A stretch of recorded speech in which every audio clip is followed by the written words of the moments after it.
क्रमांक 125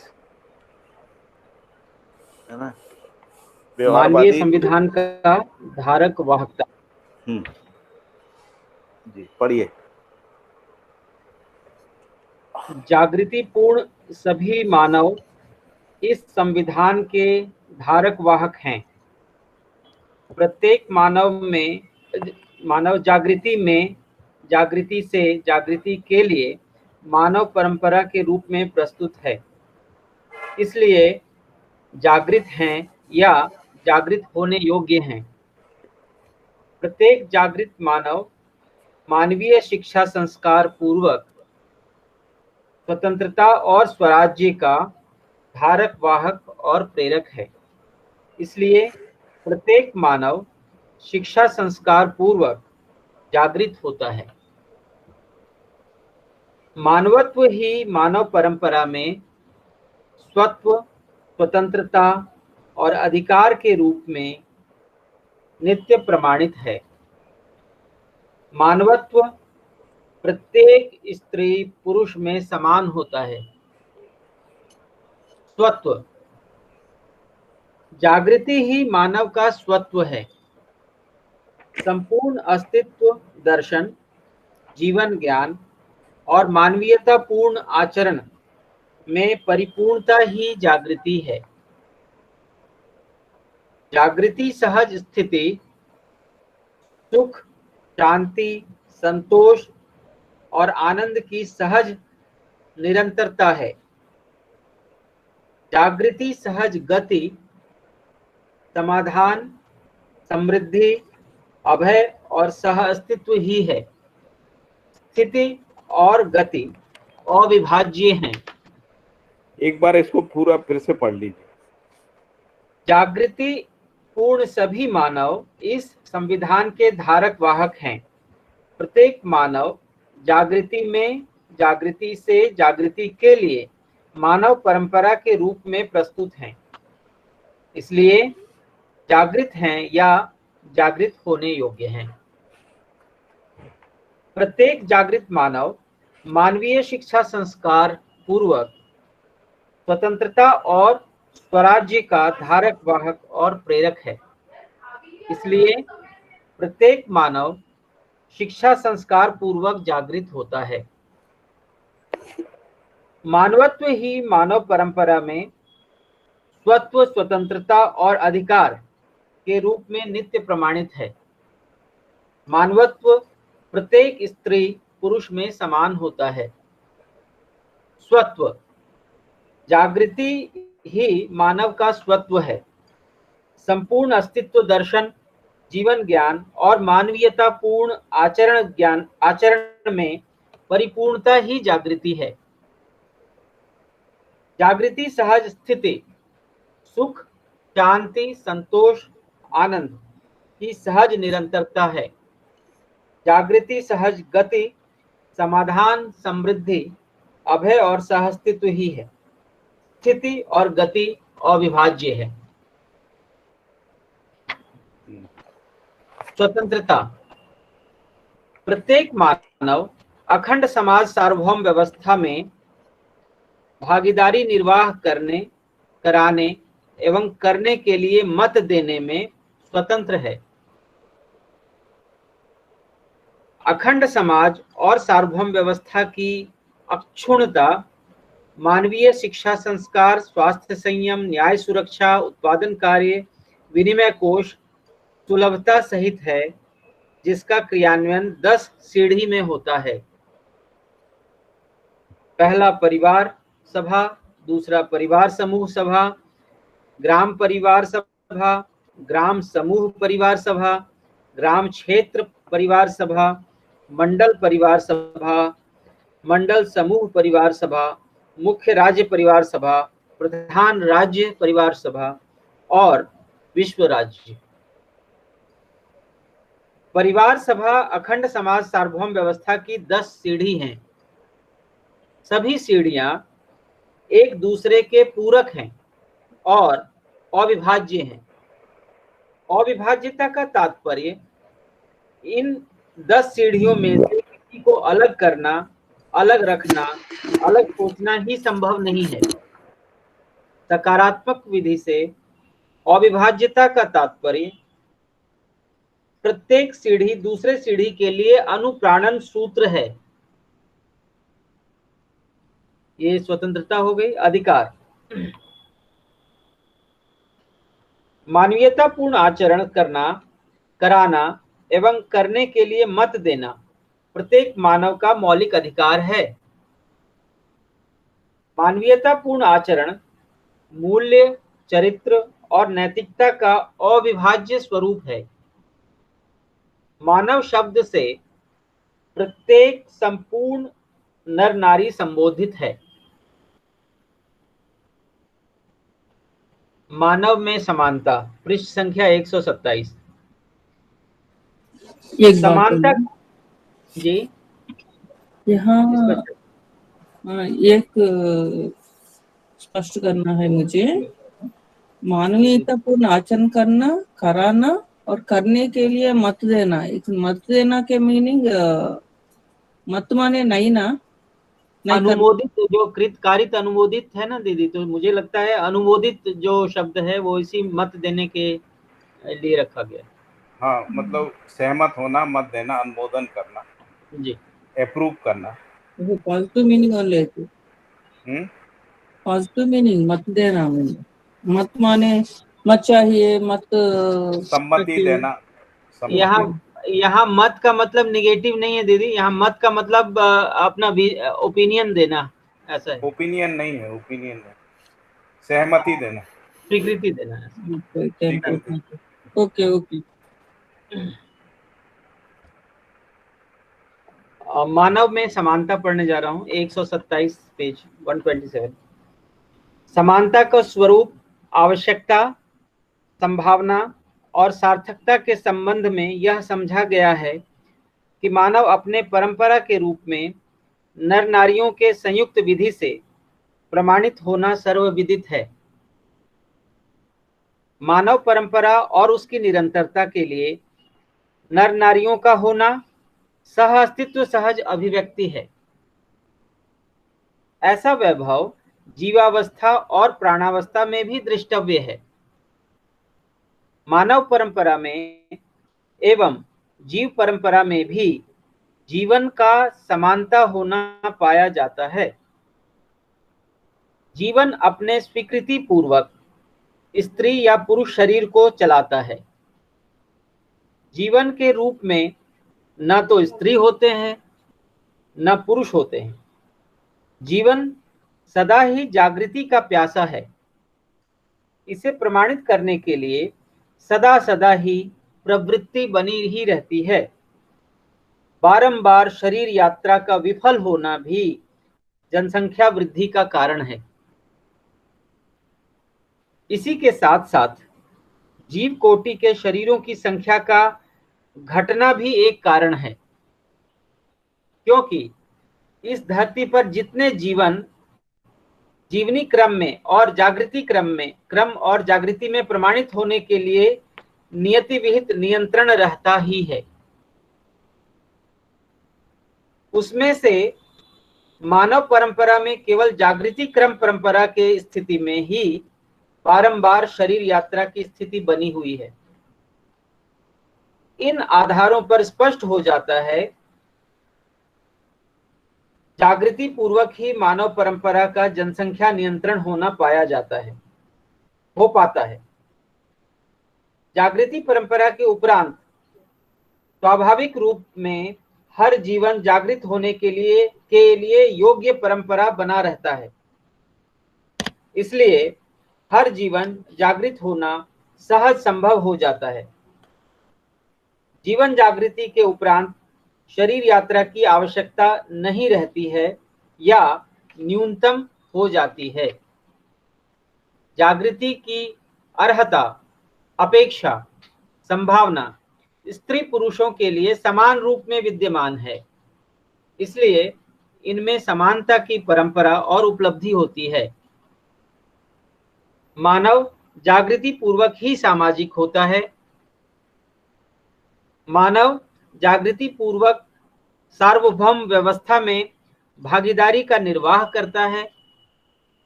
मानव ही जागृति पूर्वक संपूर्ण भ्रम से मुक्त होता है और मानव जागृति पूर्वक ही भ्रम ही बंधन का कारण होना समझ पाता है।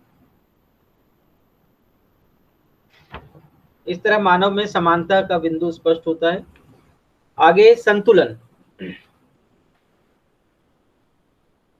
जागृत शिक्षा संस्कार विधि से प्रत्येक मानव जागृत होना पाया जाता है। शिक्षा ग्रहण करने की अर्हता संपूर्ण मानव में विद्यमान है। जीवन अनेक बार अथवा मानव बारंबार मानव परंपरा में जागृत होने का प्रयत्न करता है। इसे हम सब देखे हुए हैं। मानवीयतापूर्ण शिक्षा संस्कार उपलब्ध होने के उपरांत ही हर मानव के लिए संतुलन एक नित्य उत्सव का आधार बिंदु है। संतुलन का मूल रूप संपूर्ण मानव में संतुलन, अखंड समाज, सार्वभौम व्यवस्था में भागीदारी करता हुआ दसों सीढ़ियों में परस्पर पूरकता पूर्वक मानव सहज जीने की कला को प्रमाणित करने के रूप में है। ऐसे संतुलन का स्वरूप 1 नंबर, शिक्षा संस्कार व्यवस्था और संविधान में सामरस्यता। 2, मानवीय संस्कृति सभ्यता विधि व्यवस्था में सामरस्यता। 3, मानवीय व्यवस्था सहज पांचों आयामों में सामरस्यता। 4, संबंध मूल्य मूल्यांकन और उभय तृप्ति में सामरस्यता। 5, नैसर्गिक संबंध और मानवीयतापूर्ण विधि से जीने की कला में सामरस्यता। 6, दसों सीढ़ियों में परस्पर उपयोगिता, पूरकता और सामरस्यता। 7, व्यवसाय, व्यवहार, विचार और अनुभव में सामरस्यता। यही संतुलन का प्रमाण है। मानव और नैसर्गिकता में पूरकता ही आगे और उसके आगे आने वाली पीढ़ी में व्यवस्था में जीने की आवश्यकता, संभावना और प्रयोजनों को हृदयंगम करने की परम आवश्यकता है। नियति सहज संतुलन को बनाए रखना ही वर्तमान में विश्वास, दूसरी भाषा में सह अस्तित्व, अभय, समृद्धि और समाधान है। यह सर्व मानव की वांछा भी है। सर्वेक्षण से पता लगता है यह सर्व मानव का सार्वकालिक वांछा है। इसके आधार पर मानव अपने नियति सहज कार्यक्रमों को पहचान पाता है जब जागृत परंपरा इस धरती पर सर्वसुलभ हो जाए। जागृत मानव ही उभय प्रकार के संतुलन के लिए दायी होता है और सटीकता से निर्वाह भी होता है। ऐसी ऐश्वर्यमयी अभ्युदय रूपी नित्य वर्तमान में से के लिए मानवीय पूर्ण संविधान अध्ययन और आचरण का वस्तु है। नित्य शुभ और नित्य शुभ संभावना सर्वमानव में सर्वमानव से सर्वमानव के लिए नित्य समीचीन एवं समान है। यह मानवीय आचरण रूपी संविधान जीवन ज्ञान अस्तित्व दर्शन सम्मत विधि से पाए गए हैं। मानव अस्तित्व में अविभाज्य है। प्रत्येक मानव जीवन और शरीर का संयुक्त रूप है। तृप्तियां जीवन से संबंधित और मानव तृप्ति वर्तमान में विश्वास होने के आधार पर प्रमाणित होता है। यह प्रत्येक व्यक्ति की आवश्यकता और अपेक्षा है। वर्तमान में विश्वास संपन्न होने के लिए सह अस्तित्व, समृद्धि और समाधान साक्षित होना पाया जाता है। यह धरती स्वस्थ रहने की स्थिति में और मानव परंपरा जागृत रहने की स्थिति में ऐसा सर्वशुभ हर व्यक्ति के लिए सफल होना सहज है। आगे सर्व मानव सार्वभौम शुभ को चाहते हैं। नंबर 2, चाहने होने के मध्य में मानव मानवीयतापूर्ण विधि से आचरण करना ही एकमात्र विधि है, यही संविधान है। 3, अन्य सभी अवस्थाओं में भी उनके आचरणों से ही उन अवस्थाओं की मौलिकता प्रमाणित होती है। इस विधि से भी आचरण ही मौलिकता का प्रमाण है। 4, सहअस्तित्व में ही मौलिक आचरण, सहअस्तित्व में ही मानव में जागृति प्रमाणित होना पाया जाता है। और 5वां, सहअस्तित्व में ही मानव स्वयं स्फूर्त विधि से संपूर्ण कार्य व्यवहार को विचार सम्मत, संपूर्ण विचारों को अनुभव सम्मत और संपूर्ण अनुभवों को सहअस्तित्व सम्मत विधियों से प्रमाणित करना ही मौलिक अधिकारों, सहज प्रतिष्ठा, वर्चस्व, आवश्यकता एवं समाधान है। इस तरह से ये अध्याय पूरा होता है।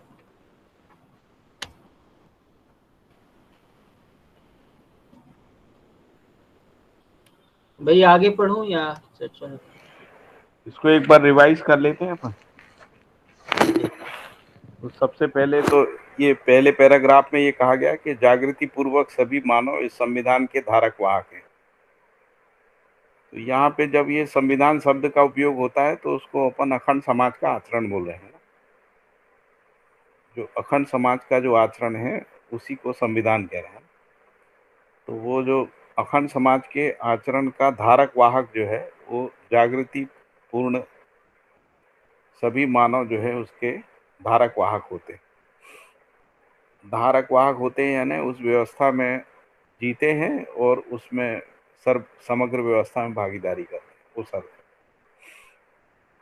प्रत्येक मानव जागृति में से के लिए मानव परंपरा के रूप में प्रस्तुत है, इसलिए जागृत है। यह जागृत करने के योग्य है। तो प्रत्येक जागृत मानव मानवीय शिक्षा संस्कार पूर्वक स्वतंत्रता स्वराज्य का धारक वाहक और प्रेरक होते हैं, इसलिए प्रत्येक मानव शिक्षा संस्कार पूर्वक जागृत होता है। तो अभी जिसको हम लोग संविधान कहते हैं, वो बाबा जी जिसको संविधान कह रहे हैं उसमें अंतर है।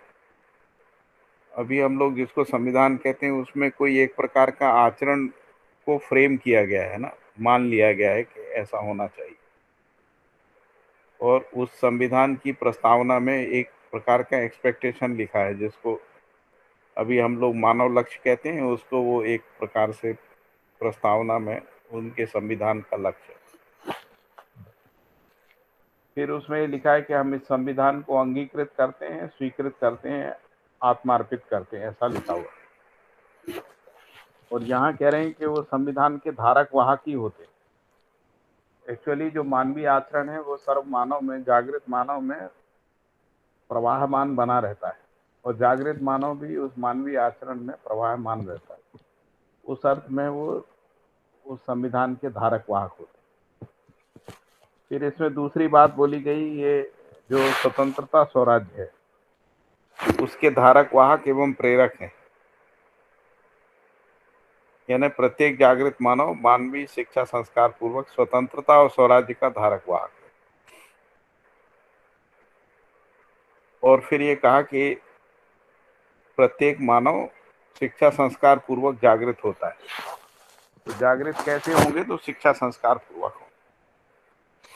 फिर इसके बाद मानवत्व को यहाँ पे बताया कि मानवत्व ही मानव परंपरा में स्वत्व, स्वतंत्रता और अधिकार है। यहाँ 3 शब्दों का उपयोग किया मानवत्व को डिफाइन करने के लिए, एक स्वत्व, दूसरा स्वतंत्रता और तीसरा अधिकार के रूप में नित्य प्रमाणित है। फिर इसमें यह भी कहा उन्होंने कि मानवत्व प्रत्येक स्त्री पुरुष में समान रहता है। ये क्यों कहा? क्योंकि परंपरा में लोग जो है ऐसा मानते हैं कि स्त्री पुरुष में असमानता होती है।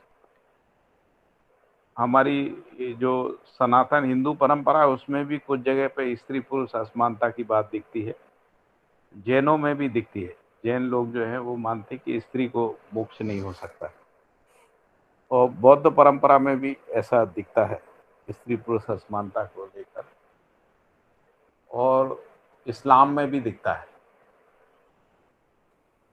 इस तरीके से असमानता दिखती है। तो यहाँ बाबा जी कह रहे हैं कि मानवत्व प्रत्येक स्त्री पुरुष में समान होता है। फिर उन्होंने कहा स्वत्व क्या चीज है, तो उन्होंने कहा जागृति ही मानव का स्वत्व है। जागृति के रूप में जो समझदारी है या जो ज्ञान संपन्नता है वही मानव का स्वत्व है। फिर इसको और स्पष्ट किया उन्होंने स्वत्व को कि संपूर्ण अस्तित्व ज्ञान, जीवन ज्ञान, मानवीयतापूर्ण आचरण में परिपूर्णता ही जागृति है। और जागृति सहज स्थिति जो है, तो यदि कोई व्यक्ति जागृत हो जाता है तो जागृति सहज स्थिति क्या है, तो सुख शांति संतोष आनंद और उसकी निरंतरता है। तो जागृति सहज गति क्या है, तो समाधान समृद्धि अभय सहस्तित्व है। और फिर वो कह रहे हैं कि स्थिति और गति का अविभाज्य वर्तमान है। स्थिति गति अविभाज्य है, यानी सुख शांति संतोष आनंद है तो समाधान समृद्धि अभय सहस्तित्व, ये दोनों की अविभाज्यता है। इसलिए ये भी कहा गया है कि समाधान बराबर सुख, समृद्धि बराबर शांति, अभय बराबर संतोष और सहस्तित्व बराबर आनंद, ऐसा भी बोला है। क्योंकि ये दोनों की अविभाज्यता है, इसलिए ये बात है। तो मानवत्व को डिफाइन करते समय पहला शब्द आया था जिसको स्वत्व कह रहे हैं। स्वत्व को उन्होंने डिफाइन किया कि वो जागृति है। जागृति को डिफाइन किया वो अस्तित्व दर्शन ज्ञान, जीवन ज्ञान, मानवीयतापूर्ण आचरण ज्ञान है। यह मानवीयतापूर्ण आचरण में परिपूर्णता है। फिर ये कहा कि जागृति सहज स्थिति क्या होगी मानव की, तो उन्होंने कहा कि सुख शांति संतोष आनंद की निरंतरता होगी। और उसकी गति क्या है, तो समाधान समृद्धि अभय सहस्तित्व। इस तरीके से स्थिति गति की अविभाज्यता में स्वत्व की बात की। अब इसके बाद दूसरा जो मानवत्व को डिफाइन करते समय शब्द आया था स्वतंत्रता। तो स्वतंत्रता को उन्होंने कहा कि प्रत्येक मानव अखंड समाज सार्वभौम व्यवस्था में भागीदारी निर्वाह करने, कराने और करने के लिए सम्मति देने में स्वतंत्र है। तो यहाँ पे उन्होंने कहा स्वतंत्रता क्या मतलब है कि हर व्यक्ति यानी हर मानव या प्रत्येक मानव, जिसको अपन कह रहे हैं प्रत्येक मानव, जो अखंड समाज रूपी व्यवस्था है जिसको अपन 10 सोपानी व्यवस्था कह रहे हैं, परिवार से लेके विश्व परिवार तक, तो उस व्यवस्था में भागीदारी करने के लिए, कराने के लिए एवं करने के लिए सम्मति देने के लिए स्वतंत्र है। तो एक ये स्वतंत्रता को उन्होंने डिफाइन किया। अखंड समाज और सार्वभौम व्यवस्था की अक्षुण्णता मानवीय शिक्षा संस्कार स्वास्थ्य संयम न्याय सुरक्षा उत्पादन विनिमय को सुलभता सहित है। तो कह रहे हैं कि ये जो अखंड समाज सार्वभौम व्यवस्था है जिसमें भागीदारी करने, कराने और करने में मत देने की स्वतंत्रता है, तो उन्होंने कहा इसकी अक्षुण्णता कैसे रहेगी, तो उन्होंने कहा ये 10 व्यवस्थात्मक जो कार्यक्रम है उनकी सुलभता के रूप में रहेगी। शिक्षा संस्कार सुलभता, स्वास्थ्य संयम सुलभता, न्याय सुरक्षा सुलभता, उत्पादनकार विनिमय कोष सुलभता सहित। और ये सुलभता के लिए जो क्रियान्वयन है वो क्या है, तो उन्होंने कहा कि परिवार सभा से लेके विश्व परिवार सभा तक, विश्व राज्य तक। तो इस तरीके से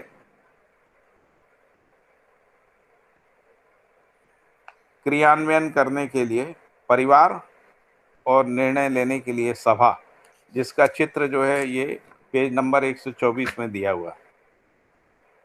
फिर इसमें कहा कि परिवार सभा अखंड समाज सार्वभौम व्यवस्था की 10 सीढ़ियां हैं।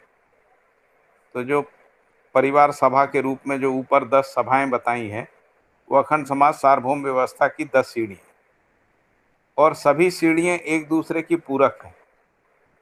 मतलब जो परिवार सभा है वो परिवार समूह सभा की पूरक है, और परिवार समूह सभा जो है वो परिवार सभा की पूरक है।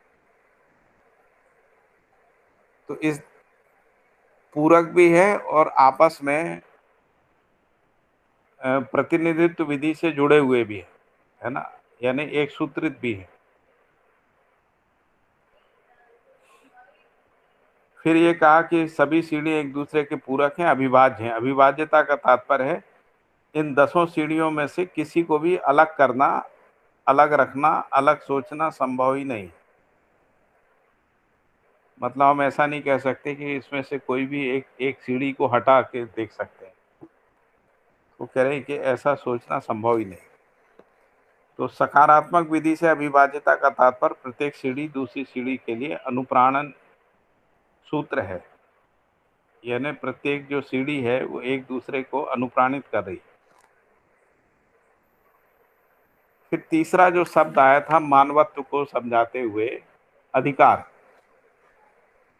मानवत्व ही मानव परंपरा में स्वत्व, स्वतंत्रता और अधिकार के रूप में प्रमाणित है। तो यहाँ अधिकार शब्द को डिफाइन किया उन्होंने। मानवीयतापूर्ण आचरण करना, कराना और करने के लिए मत देना प्रत्येक मानव का मौलिक अधिकार है, इस रूप में है। यानी हर व्यक्ति को मानवीयतापूर्ण आचरण करने का अधिकार है, दूसरे को कराने का अधिकार है और करने के लिए सहमति देने या मत देने या सम्मत होने का, अनुमोदन करने का अधिकार है, इस रूप में मौलिक अधिकार है। मानवीयतापूर्ण आचरण जो है मूल्य चरित्र नैतिकता का अविभाज्य स्वरूप है। मानव शब्द से प्रत्येक नर नारी का संबोधन है। तो यहाँ तीन चीजें स्पष्ट हो गई, संविधान, मानवत्व, स्वत्व, फिर स्वतंत्रता, स्वराज्य, स्वतंत्रता और अधिकार, इसको स्पष्ट। इसके बाद आगे बढ़े तो मानव में समानता की बात आई। हम लोगों ने अभी समान मानव में 7 बिंदु देखे समान होने के, है ना, जिसको हमने देखा था मानव जाति एक, मानवत्व एक, मानवाकांक्षा एक, मानव में धरती एक, है ना, मानव भाषा एक, सभ्यता संस्कृति विधि व्यवस्था एक, मानव धर्म एक और मानव में लक्ष्य समान। इस तरीके से हम लोगों ने समानता के 7 बिंदुओं को पूर्व में अध्ययन किया। यहाँ पर समानता को और स्पष्ट करते हुए फिर वो संतुलन की बात कर रहे हैं। तो समानता का जो स्वरूप है, समानता का स्वरूप आवश्यकता, संभावना और सार्थकता के संबंध में यह समझा गया है कि मानव अपने परंपरा में नर नारी के संयुक्त विधि से प्रमाणित होना सर्वविदित है।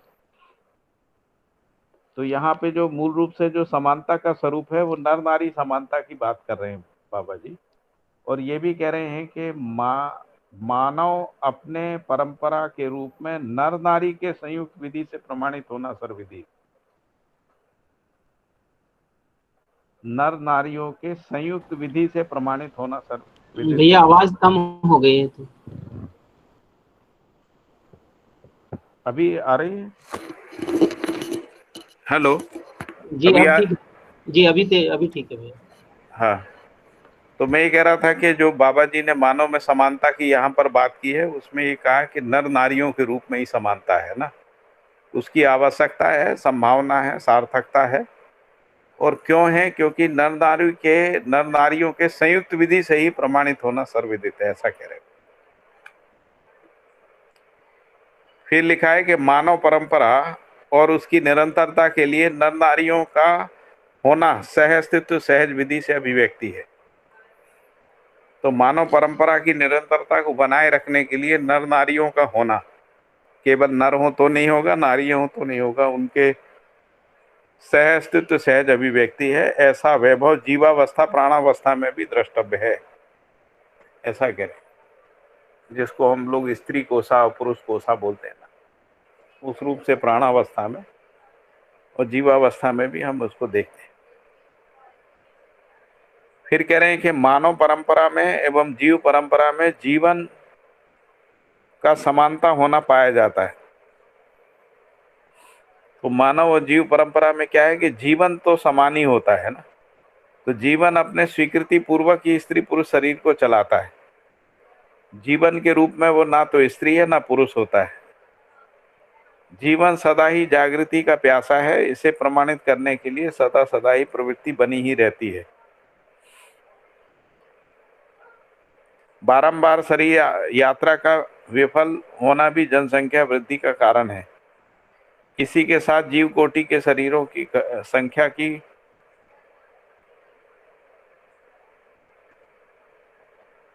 साथ साथ जीव कोटि के शरीरों की संख्या का घटना भी एक कारण है, क्योंकि इस धरती में जितने जीवनी क्रम में और जागृति में प्रमाणित होने के लिए नियत विधि नियंत्रण रहता ही है। उसमें से मानव परंपरा में केवल जागृति क्रम परंपरा की स्थिति में बारंबार शरीर यात्रा की स्थिति बनी हुई है। इन आधारों पर स्पष्ट हो जाता है कि जागृति पूर्वक ही मानव परंपरा का जनसंख्या नियंत्रण हो पाता है। जागृति परंपरा के उपरांत स्वाभाविक रूप में हर जीवन जागृत होने के लिए योग्य परंपरा बना रहता है। इसलिए हर जीवन जागृत होना सहज संभव हो जाता है। जीवन जागृति के उपरांत शरीर यात्रा की आवश्यकता नहीं रहती है या न्यूनतम हो जाती है। जीवन जागृति के उपरांत शरीर यात्रा की आवश्यकता नहीं रहती है या फिर न्यूनतम हो जाती है, ऐसा बोल रहे हैं। फिर कह रहे हैं कि जागृति की आहारता अपेक्षा संभावना स्त्री पुरुष के लिए समान रूप में विद्यमान है, इसलिए उनमें समानता की परंपरा और उपलब्धि रहती है। तो जागृति की आहारता अपेक्षा संभावना स्त्री पुरुष में समान रूप से विद्यमान है। तो फिर ये कहा कि मानव जागृति पूर्वक ही सामाजिक होता है, जागृति पूर्वक ही सार्वभौम व्यवस्था में भागीदारी का निर्वाह करता है, जागृति पूर्वक ही संपूर्ण भ्रमों से मुक्त होता है और भ्रम ही बंधन का कारण होना समझ पाता है। तो ये चारों चीजें जागृति पूर्वक होती है। भैया एक प्रश्न है यहाँ। हाँ, जीवन जागृति के उपरांत शरीर यात्रा की आवश्यकता नहीं रहती या न्यूनतम हो जाती है। अभी हम ये कह रहे हैं कि बिना जागृति के जीना जो है वो पूरा नहीं पड़ा है, और जब परंपरा की बात करते हैं तो जागृत जीवन जो है उस परंपरा में भागीदार हो पाएगा, परंपरा बन पाएगी। तो फिर उसका संख्या कम होना या न्यूनतम होना शरीर यात्रा चलाने के लिए, ऐसा कैसे मतलब लिखा गया है? नहीं, ये नहीं लिखा गया। आप फिर से पढ़िए। ये कह रहे हैं जागृति पूर्वक शरीर यात्रा की आवश्यकता नहीं रहती है या न्यूनतम हो जाती है, ऐसा लिखा हुआ। तो मतलब जो जागृत नहीं चलाएगा सर। हाँ, जो जागृत हो जाते हैं ना, जिनको दिव्य मानव कह रहे हैं जी, इसके बाद उनको आवश्यक नहीं है कि वो शरीर यात्रा करें, है ना। खासकर जागृति परंपरा में, जिसको अपन जागृति परंपरा कहते हैं, है ना। और जो जागृत नहीं हुए हैं उनको जागृति का प्यास रहता है, इसलिए उनको शरीर लेना पड़ता है बार बार। तो शंका मेरी यही है कि ये जागृति क्रम में है या अजागृत हैं तो परंपरा बनेगी नहीं, और जब जागृत हो जाएंगे तो शरीर यात्रा में आएंगे नहीं, तो परंपरा कैसे बनेगी?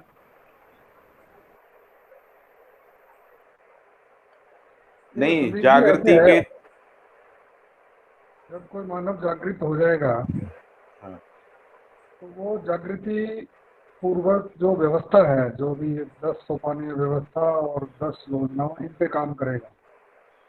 इसको बोलते हैं जागृति की परंपरा बनाने के लिए काम करेगा। आपका यही कहने का मतलब है ना, जागृत आदमी दोबारा इस धरती पे आएगा नहीं तो जागृति की परंपरा कैसे बनेगी? तो परंपरा बना के छोड़ के जाते हैं,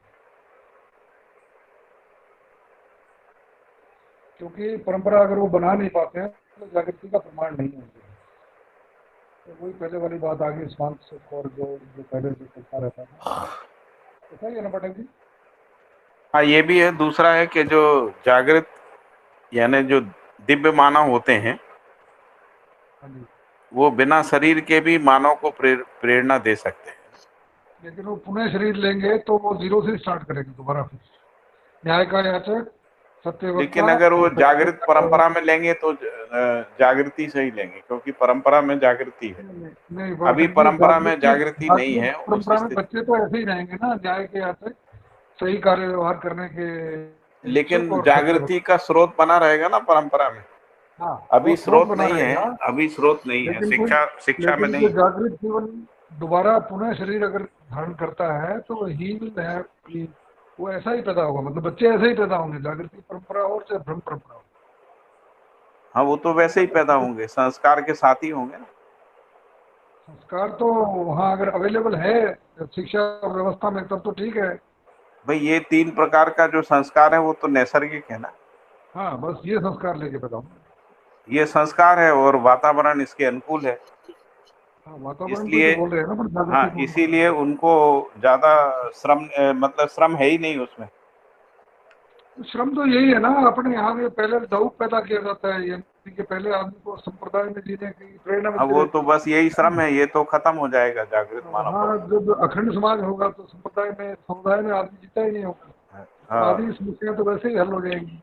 हाँ। फिर शिक्षा में जो है 3 भूत चढ़ा दिए जाते हैं, हम्म है ना, तीनों उन्माद जो अपने सिर पर चढ़ाए जाते हैं, वहाँ हम्म। इससे भी पिंड छूटा रहेगा। वहाँ मतलब जो क्वेश्चन रहेंगे बच्चे के वो मिनिमम रहेंगे।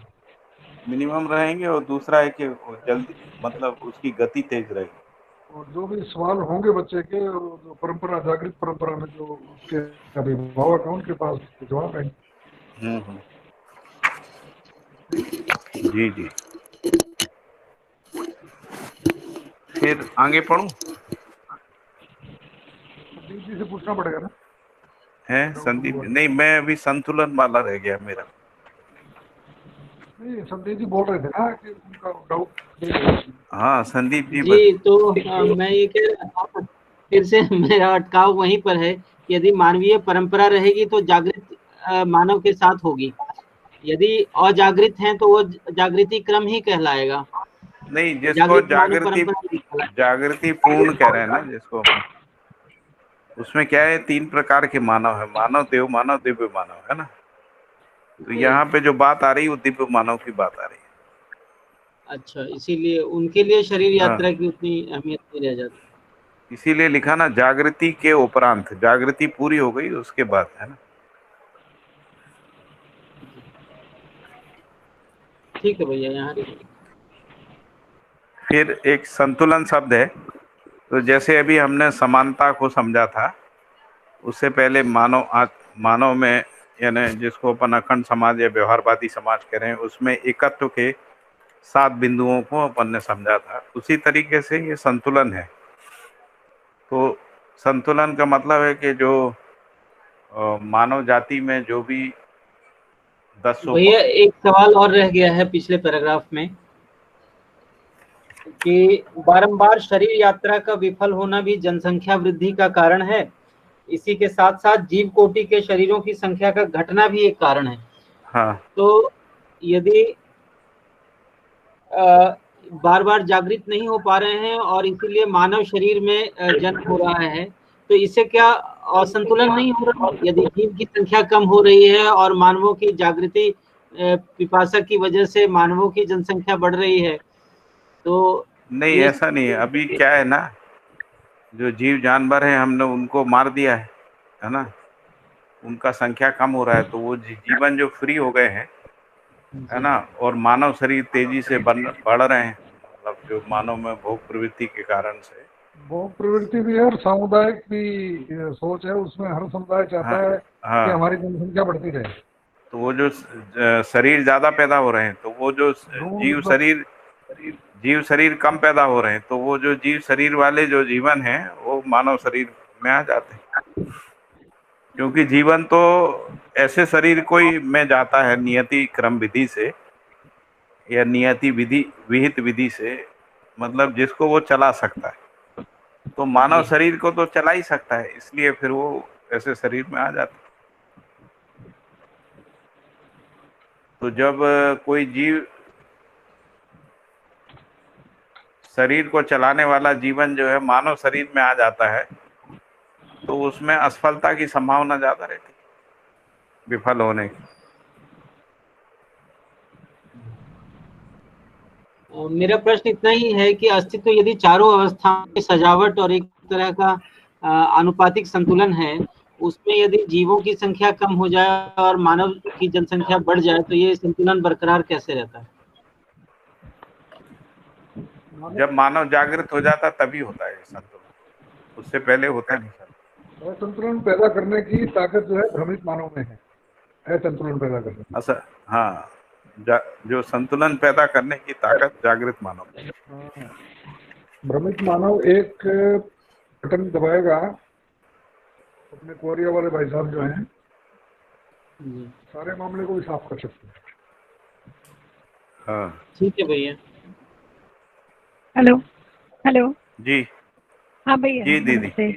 हाँ नमस्ते भैया। नमस्ते भैया ये जो जी। बोल रहे हैं शरीर यात्रा का विफल होना बता जागृति के अर्थ में बोल रहे हैं।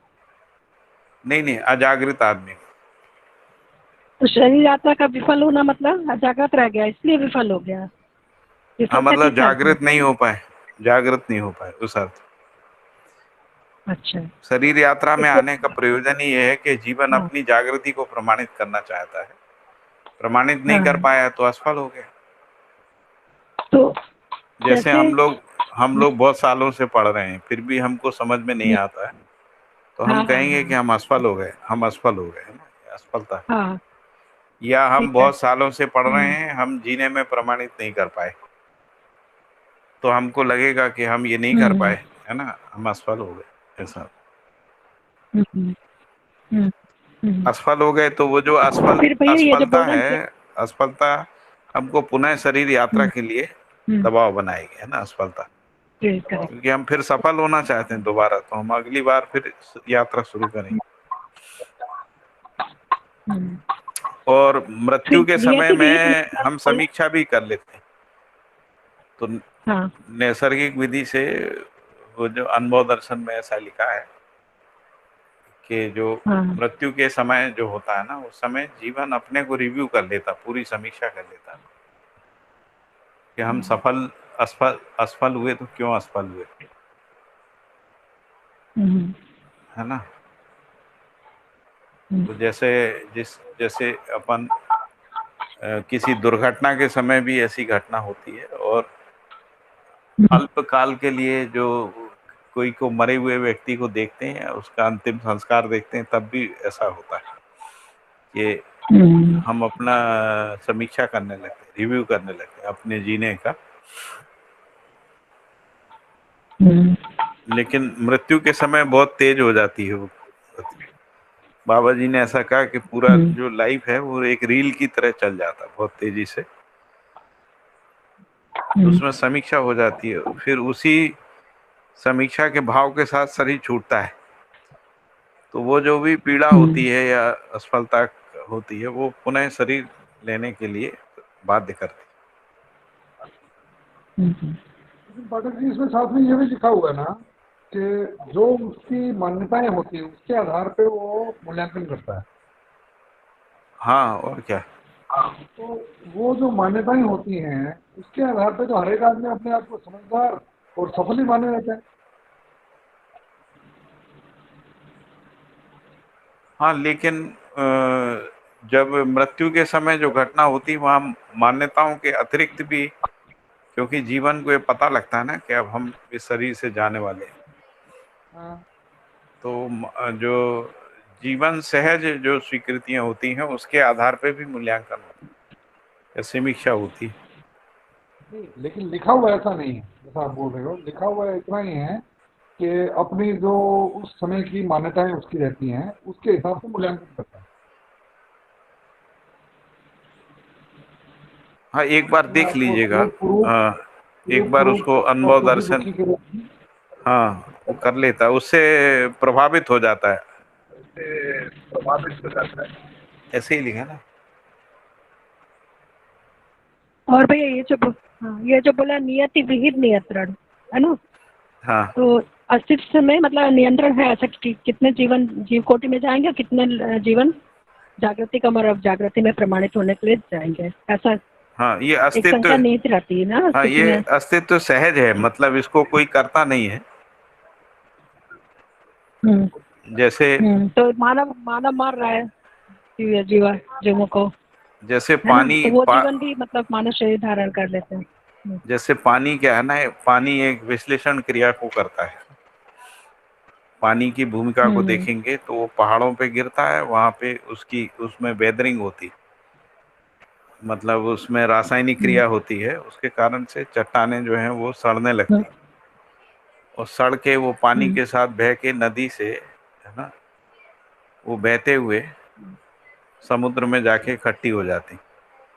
तो एक जगह पानी पहाड़ को नष्ट करता है ना, यानी चट्टानों को नष्ट करता है, उसमें वेदरिंग की क्रिया करता है, इरोजन करता है, फिर उसको बहा के ले जाके वो समुद्र में इकट्ठा कर देता है जहाँ चट्टान बनाने का काम होता है।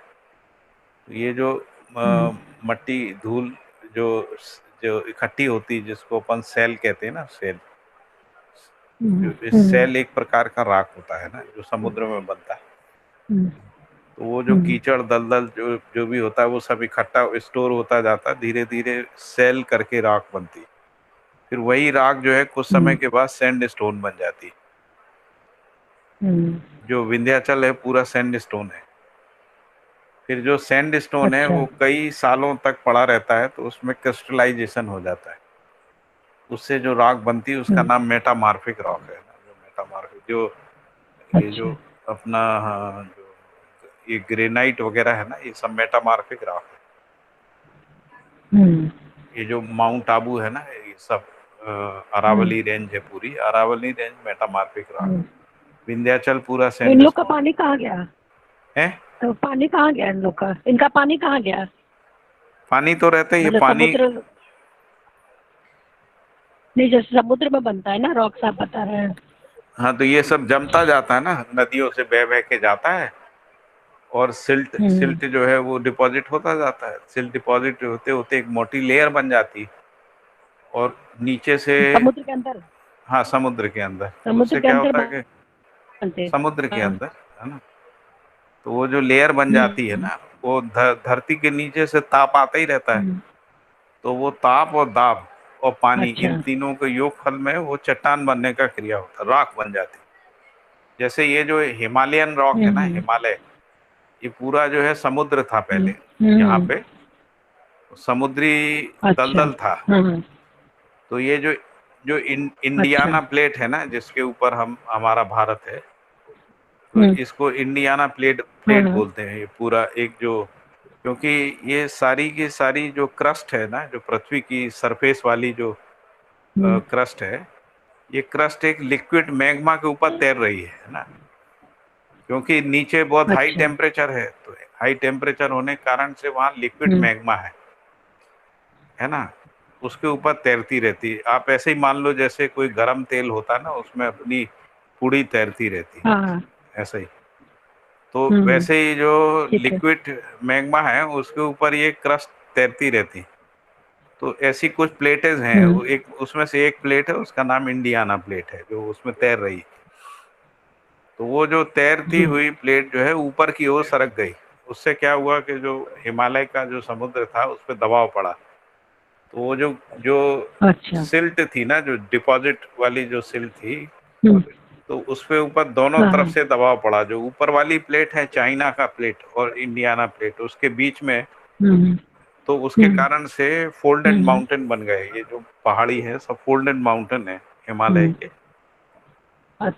इसका प्रमाण क्या है, पूछे लोग। इसका प्रमाण यही है कि उसमें सब में जीवाश्म मिलते हैं। पूरे हिमालय में समुद्री जीव जंतुओं के जीवाश्म मिलते हैं। जो समुद्र में पाई जाने वाले जो जीव जानवर होते हैं ना, उनकी हड्डियां उसके में खुदाई में मिलती हैं।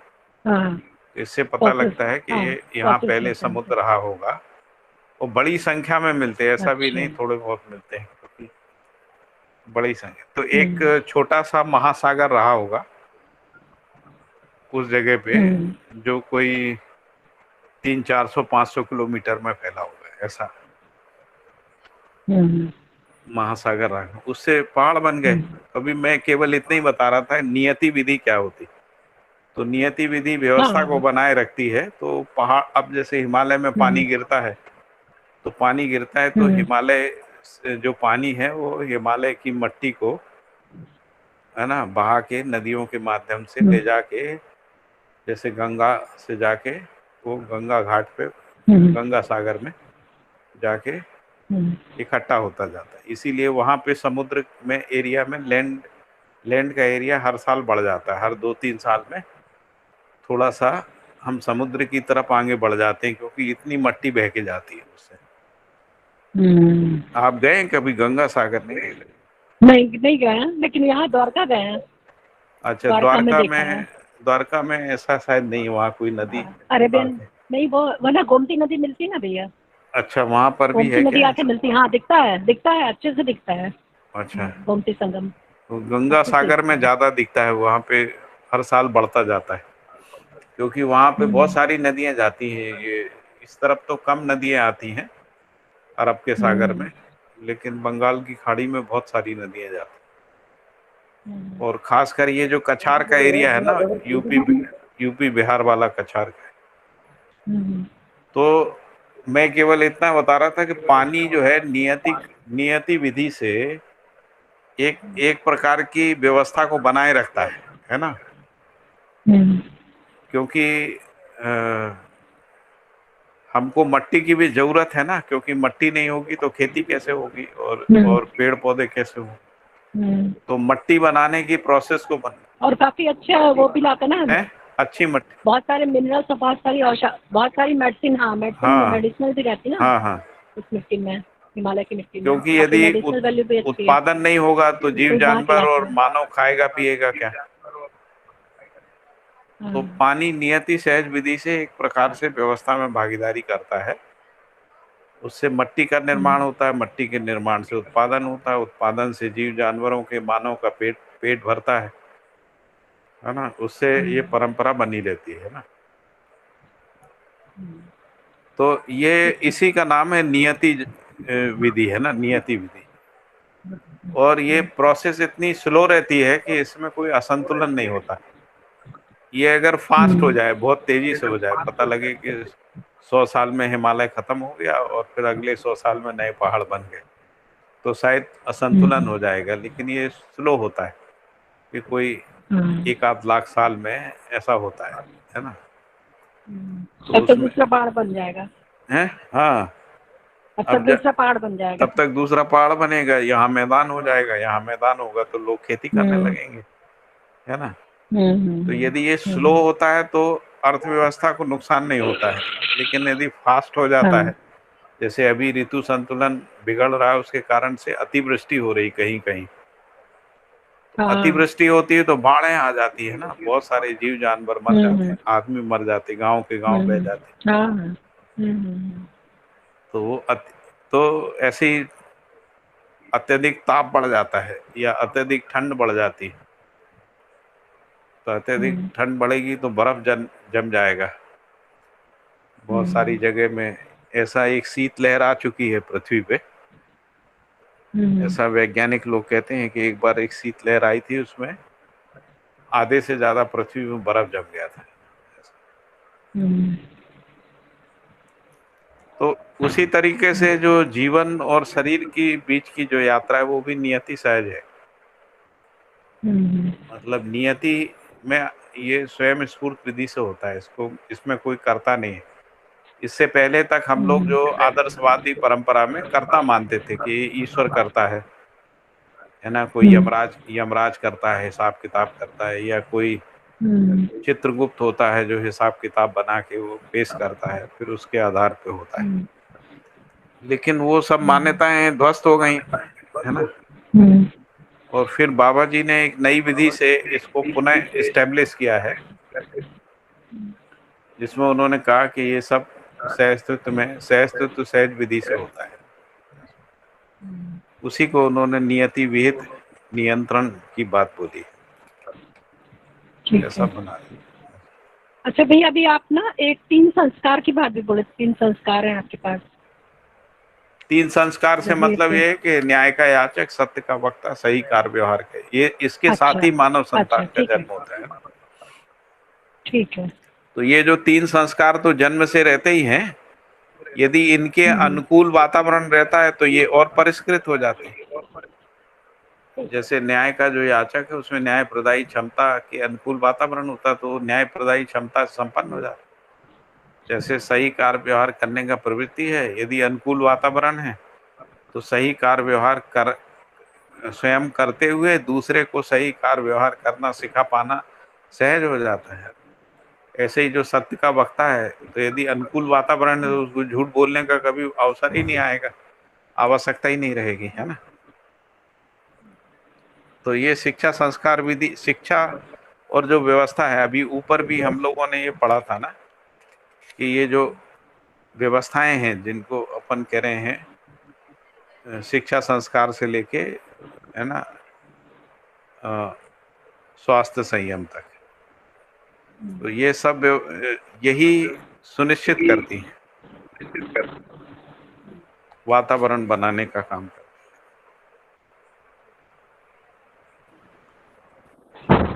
भैया नियति विहित नियंत्रण और मध्यस्थ का नियंत्रण दोनों एक ही बात है या अलग अलग है? ये जो जिसको अपन नियति विधि कह रहे हैं वही मध्यस्थ है। जैसे जो रासायनिक भौतिक क्रिया है उसमें नियम मध्यस्थ है, न्याय रूपी जो व्यवहार का क्रिया है उसमें न्याय मध्यस्थ है। जिसको अपन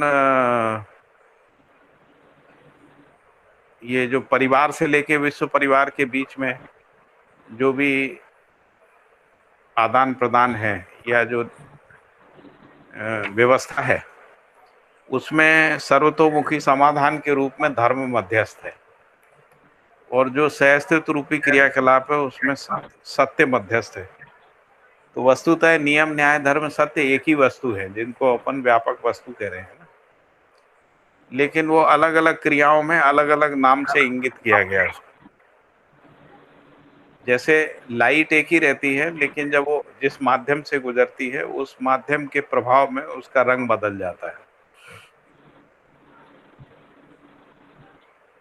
तो उसी तरीके से ये जो व्यापक वस्तु है तो उसकी जो अभिव्यक्ति है वो जड़ प्रकृति में अलग प्रकार से है, चैतन्य में अलग प्रकार से पहचानने में आती है, मानव में अलग प्रकार से पहचानने में आती, जीव में अलग प्रकार से आती, ऐसा है। उसी को जो है नियम नियंत्रण संतुलन के रूप में, न्याय धर्म सत्य के रूप में पहचानते।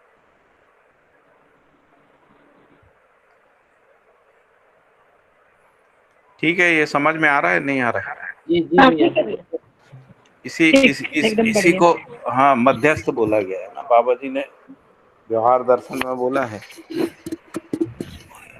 कि नियम न्याय धर्म सत्य ही मध्यस्थ है। जी भैया बढ़िया है।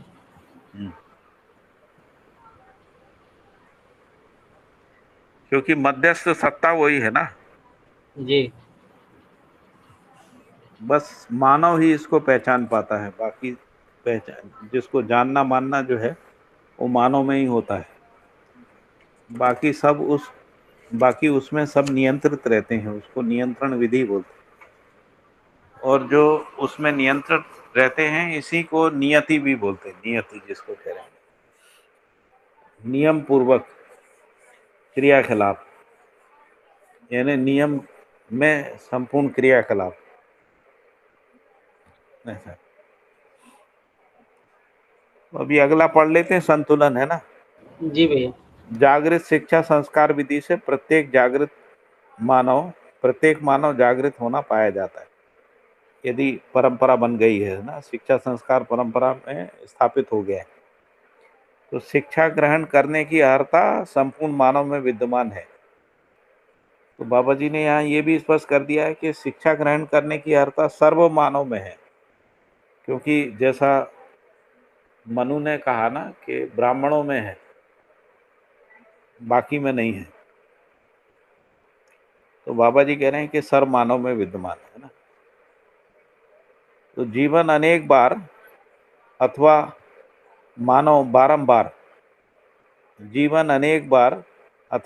बारंबार मानव परंपरा में जागृत होने का प्रयत्न करता है।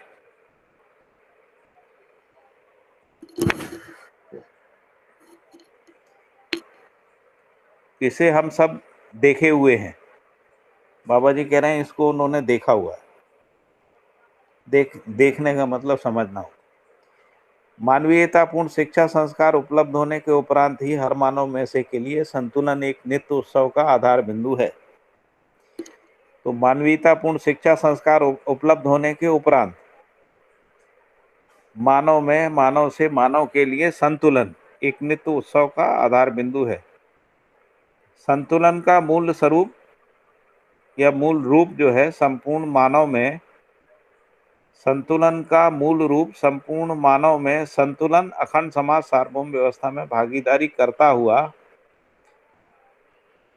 दसों सीढ़ियों में परस्पर पूरकता मानव सहित जीने की कला को प्रमाणित करने के रूप में है। यानी अखंड समाज, सार्वभौम व्यवस्था में भागीदारी करते हुए और एक दूसरे के पूरक बने हुए और जीने की कला को प्रमाणित करते हुए मानव में संतुलन जो है वो प्रमाणित होता है। और फिर कह रहे हैं कि ऐसे संतुलन का जो स्वरूप है वो भी 7 बिंदुओं में ही लिखा है। जैसे अपन ने समानता के 7 बिंदु देखे थे, तो वैसे ही यहाँ पर संतुलन के या सामरस्यता के 7 बिंदु, क्योंकि संतुलन सामरस्यता विधि से ही होता है। जैसे शिक्षा और व्यवस्था में सामरस्यता है, यानी शिक्षा, संस्कार, व्यवस्था और संविधान व्यवस्था में सामरस्यता। अभी यदि वर्तमान शिक्षा देखें तो शिक्षा संस्कार अलग है और संविधान अलग है, उनमें सामरस्यता नहीं है। फिर दूसरी बात बोली मानवीय संस्कृति, सभ्यता, विधि व्यवस्था में सामरस्यता। तो जिसको अपन मानवीय संस्कृति कह रहे हैं उसका मतलब शिक्षा संस्कार से ही है ना। और सभ्यता का मतलब जिसको व्यवहार क्रिया कह रहे हैं, व्यक्ति, परिवार, समाज, राष्ट्र, अंतर्राष्ट्र में जो व्यवहार क्रिया है, और इनको आपस में जोड़ने वाली जो विधि है, और फिर व्यवस्था है जिसको अपन व्यवस्था के 5 आयाम के रूप में पहचाने। इन सब की सामरस्यता में ही संतुलन पहचानने में आता है।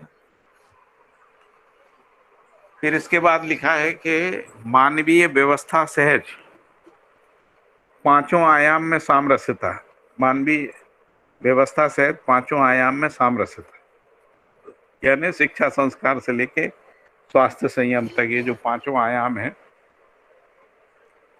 इनमें आपस में यदि मान लीजिए कि उत्पादन और विनिमय में सामरस्यता नहीं है तो भी गड़बड़ हो जाएगा, और उत्पादन और शिक्षा संस्कार में सामरस्यता नहीं तो शिक्षा कुछ होगी और उत्पादन कुछ होगा, तो शिक्षा संस्कार उत्पादन में सहायक नहीं होगा। और यदि उत्पादन विनिमय व्यवस्था में नहीं है तो उत्पादन हो जाएगा, विनिमय नहीं होगा। तो इस तरीके से बाबा जी कह रहे हैं कि संतुलन के लिए 5 व्यवस्थात्मक आयामों में सामरस्यता जरूरी है। फिर इसके बाद संबंध, मूल्य, मूल्यांकन, उभय तृप्ति में सामरस्यता है, जिसको न्यायपूर्ण व्यवहार की निरंतरता कह रहे हैं, उसमें सामरस्यता। फिर लिखा है नैसर्गिक संबंध और मानवीयतापूर्ण विधि से जीने की कला में सामरस्यता। और फिर लिखा है कि 10 सीढ़ियों में परस्पर उपयोगिता, पूरकता और सामरस्यता। उपयोगिता, पूरकता और सामरस्यता, ये इसके आधार पे संतुलन।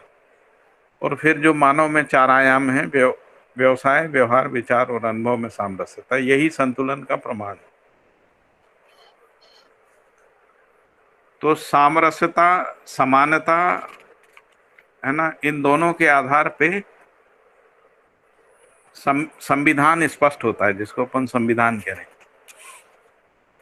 संविधान का मतलब है जो व्यवहारवादी समाज है, यानी जो अखंड समाज है उसका आचरण, अखंड समाज का आचरण संविधान है।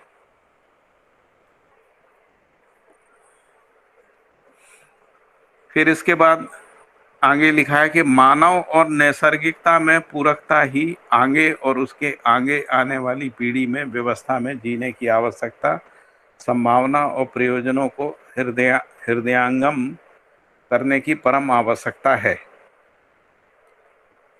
नियति से संतुलन को बनाए रखना ही वर्तमान में विश्वास, दूसरी भाषा में सहअस्तित्व, अभय, समृद्धि और समाधान है। नियति से संतुलन को बनाए रखना मतलब जैसा संतुलन अस्तित्व में है वैसे संतुलन को बनाए रखना।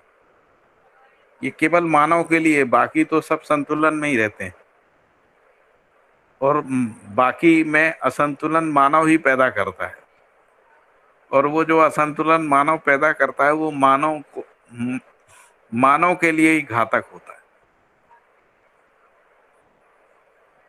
तो कह रहे हैं नियति से संतुलन को बनाए रखना ही वर्तमान में विश्वास, या दूसरी भाषा में सहअस्तित्व, अभय, समृद्धि और समाधान है। यही सर्व मानव की वांछा भी है। फिर कह रहे हैं कि सर्वेक्षण से पता लगता है कि यह सर्व मानव का सर्वकालिक वांछा है। इसके आधार पर मानव अपने नियति सहज कार्यक्रमों को पहचान पाता है। जब जागृत परंपरा इस धरती पर सर्वसुलभ हो जाए, जागृत मानव ही उभय प्रकार के संतुलन के लिए उत्तरदायी है। उभय प्रकार के यानी मानव परंपरा में भी और नैसर्गिकता में भी, और सटीकता से निर्वाह भी होता है। जागृत मानव ही उभय प्रकार के संतुलन के लिए दायी होता है और सटीकता से निर्वाह भी होता है। ऐसी ऐश्वर्यमयी अभ्युदय रूपी वर्तमान में से के लिए मानवीयतापूर्ण संविधान अध्ययन और आचरण का वस्तु है। नित्य शुभ और नित्य शुभ संभावना मानव में से के लिए नित्य समीचीन और समान है। तो यहाँ वो कह रहे हैं कि जो नित्य शुभ है और नित्य शुभ की जो संभावना है, ये सर्व मानव में से, यानी जब मानव संगठित रूप में अखंड समाज हो जाता, सर्व मानव में से के लिए नित्य समीचीन और समाधान। और यदि सर्व मानव के रूप में यानी अखंड समाज के रूप में नहीं बन पाता है, तब नहीं है, तब समीचीन नहीं है, फिर दूरी है, और समानता भी नहीं, असमानता है। फिर ये कह रहे हैं कि यह मानवीय आचरण रूपी संविधान, क्या लिख रहे हैं, मानवीय आचरण यानी अखंड समाज का जो आचरण है रूपी संविधान, जीवन ज्ञान अस्तित्व दर्शन ज्ञान सम्मत विधि से पाए गए हैं। ये संविधान को कैसे पहचान पाए, तो जीवन ज्ञान अस्तित्व दर्शन ज्ञान सम्मत विधि से इस संविधान को यानी मानवीय आचरण रूपी संविधान को पाए हैं, विधि से पाए गए हैं। मानव अस्तित्व में अविभाज्य है, तो मानव अस्तित्व में अविभाज्य है यानी चारों अवस्थाओं की आपस में एक सूत्रता सामरस्यता के रूप में अविभाज्यता को पहचान सकते। प्रत्येक मानव जीवन और शरीर का संयुक्त रूप है, इस रूप में भी अविभाज्यता पता लगती है, क्योंकि जो शरीर है वो जड़ प्रकृति है और जो जीवन है वो चैतन्य प्रकृति है। तो अस्तित्व में जड़ और चैतन्य प्रकृति की अविभाज्यता यहाँ संयुक्त रूप में स्पष्ट होती है मानव में। फिर लिखा है कि तृप्तियां जीवन से संबंधित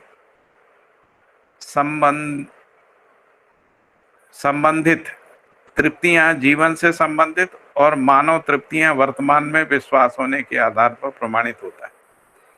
यह प्रत्येक व्यक्ति की आवश्यकता और अपेक्षा है। वर्तमान में विश्वास संपन्न होने के लिए सह-अस्तित्व समृद्धि समाधान साक्षित होना पाया जाता है। यह धरती, तो यहाँ पे वर्तमान में विश्वास का मतलब है जिसको अभयता कह रहे हैं, अभय। तो वो कह रहे हैं कि अभयता से संपन्न होने के लिए, यदि इसको दूसरे तरीके से पढ़े तो अभयता से संपन्न होने के लिए सह अस्तित्व समृद्धि और समाधान साक्षित होना पाया जाता है। यह धरती स्वस्थ रहने की स्थिति में, मानव परंपरा जागृत होने की स्थिति में ऐसा सर्वशुभ हर व्यक्ति में से के लिए सफल होना पाया जाता है। तो यदि धरती स्वस्थ रहने की स्थिति, धरती स्वस्थ है और मानव परंपरा में जागृति है, तो अभयता जो है वो सर्वशुभ के रूप में हर व्यक्ति में से के लिए सफल होना सहज है। फिर इसके बाद लिखा है कि सर्व मानव सार्वभौम सुख को चाहते हैं। चाहने होने के मध्य में मानव मानवीयतापूर्ण विधि से आचरण करना ही एकमात्र विधि है, यही संविधान है। अन्य सभी अवस्थाओं में भी उनके आचरणों से ही उन व्यवस्थाओं की मौलिकता प्रमाणित होती है। इस विधि से आचरण ही मौलिकता का प्रमाण है। तो ये जो उनका जो आचरण होता है वो उनका संविधान भी होता है ना, उनका कॉन्स्टिट्यूशन होता है। सह अस्तित्व में मौलिक आचरण, सह अस्तित्व में ही मानव में जागृति प्रमाणित होना पाया जाता है। और फिर पांचवा अंतिम बिंदु लिखा है कि सह अस्तित्व में ही मानव स्वयं स्फूर्त विधि से संपूर्ण कार्य व्यवहार को विचार सम्मत, सहअस्तित्व में ही मानव स्वयं स्फूर्त विधि से संपूर्ण कार्य व्यवहार को विचार सम्मत, संपूर्ण विचारों को अनुभव सम्मत और संपूर्ण अनुभवों को सहअस्तित्व सम्मत विधियों से प्रमाणित करना ही मौलिक अधिकार सहित प्रतिष्ठा, वर्चस्व, आवश्यकता एवं समाधान है। तो एक बार फिर से पढ़ रहा हूं, 5वां पॉइंट, सहअस्तित्व में ही मानव स्वयं स्फूर्त विधि से संपूर्ण कार्य व्यवहार को विचार सम्मत, यानी समाधानात्मक विचार सम्मत है ना, संपूर्ण विचारों को, जिसको अपन सर्वतोमुखी समाधान करें, को अनुभव सम्मत और संपूर्ण अनुभव को, यानी जिसको अपन अनुभव समुच्चय करें, अनुभव समुच्चय को सहअस्तित्व सम्मत विधियों से प्रमाणित करना ही मौलिक अधिकार सहित प्रतिष्ठा और वर्चस्व, आवश्यकता एवं समाधान है।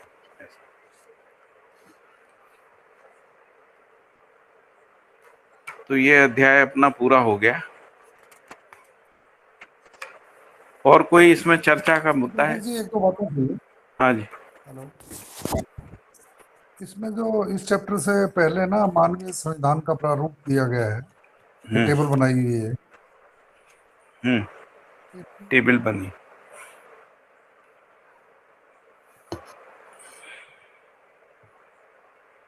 बीस डब्बे बने हुए हैं। हाँ जी, हाँ, ऊपर के हिस्से में व्यवहार लिखा हुआ है और नीचे व्यवस्था लिखा है, और नीचे 3 जगह व्यवस्था लिखी, बाकी सब जगह व्यवहार लिखा हुआ है। यानी कि मंडल समूह सभा में व्यवस्था और मुख्य राज्यसभा और प्रधान राज्यसभा, और नहीं, सभी में लिखा है व्यवस्था, परिवार से लेके। मेरी किताब में है पुराना होगा कुछ, वो चित्र में कुछ त्रुटि होगी शायद। व्यवहार लिखा हुआ है पहले, और नहीं, ये जो बीच वाली जो लाइन है ना, जो सबसे लंबी है, उसमें लिखा है विश्व राज्य परिवार, उसके नीचे लिखा है विश्व राज्य व्यवस्था, है ना, सभा, विश्व राज्य परिवार और विश्व राज्य परिवार सभा, ऐसा लिखा हुआ है ना। और विश्व राज्य से लेके परिवार तक सब जगह व्यवहार लिखा है ना, और नीचे सब में व्यवस्था लिखा हुआ है।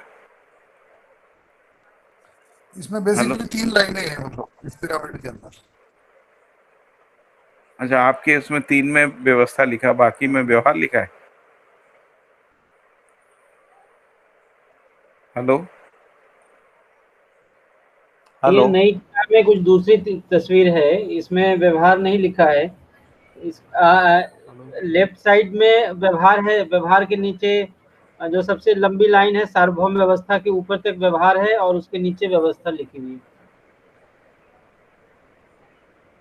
और हाँ, लेकिन ये जो नई किताब है जो मैं लिए हूँ, इसमें जो चित्र बना है ना, तो उसमें बीच से, यानी अपन देखें तो परिवार से लेके विश्व परिवार तक व्यवहार का स्वरूप लिखा है, जिसमें परिवार परिवार लिखा हुआ है ना। पहला परिवार, फिर परिवार समूह, फिर ग्राम मोहल्ला परिवार, फिर ग्राम मोहल्ला समूह, फिर क्षेत्र, फिर मंडल परिवार, मंडल परिवार समूह, फिर मुख्य राज्य परिवार, फिर प्रधान राज्य परिवार और विश्व राज्य परिवार। यहाँ सब में उसके एक तरफ लिखा है व्यवहार और दूसरी तरफ लिखा है संबंध मूल्य, है ना। जी, तो संबंध मूल्य, संबंध मूल्य, संबंध मूल्य, संबंध मूल्य लिखते हुए लास्ट में लिखा है अखंड समाज जी। जो अंतिम शब्द है वो अखंड समाज जी। और फिर इसके बाद लिखा है जो अखंड समाज है, उसके नीचे फिर लिखा है भागीदारी जी। ये भागीदारी लिखा है। तो भागीदारी परिवार तक गई, परिवार सभा तक, क्योंकि परिवार सभा की भागीदारी परिवार समूह सभा में है, परिवार समूह सभा की भागीदारी जो है वो ग्राम मोहल्ला सभा में। तो इस तरीके से ये 10 सोपान तक भागीदारी है ना, मानव की भागीदारी। और इसके बाद व्यवस्था लिखा है जी। तो एक्चुअली जो परिवार व्यवस्था, परिवार समूह व्यवस्था, ग्राम मोहल्ला सभा व्यवस्था या ग्राम व्यवस्था, तो इस तरीके से ये व्यवस्था भी 10 सोपानी है। इसमें भी मूल रूप से जो ये व्यवस्था है ना, वो जिसको अपन कह रहे हैं तीसरे नंबर पे ही व्यवस्था, पूरी व्यवस्था का प्रमाण आता है, जहाँ पे पांचों व्यवस्थात्मक कार्यक्रम स्थापित हो जाते हैं। ये दो जगह केवल स्वयं में व्यवस्था ही रहती है, लेकिन जिसको अपन कह रहे हैं कि व्यवस्थात्मक कार्यक्रम का प्रमाण नहीं आ पाता है, यानी शिक्षा, संस्कार, न्याय, सुरक्षा, उत्पादन, विनिमय, ये सब जो है ग्राम में ही स्थापित होता है मूल रूप से।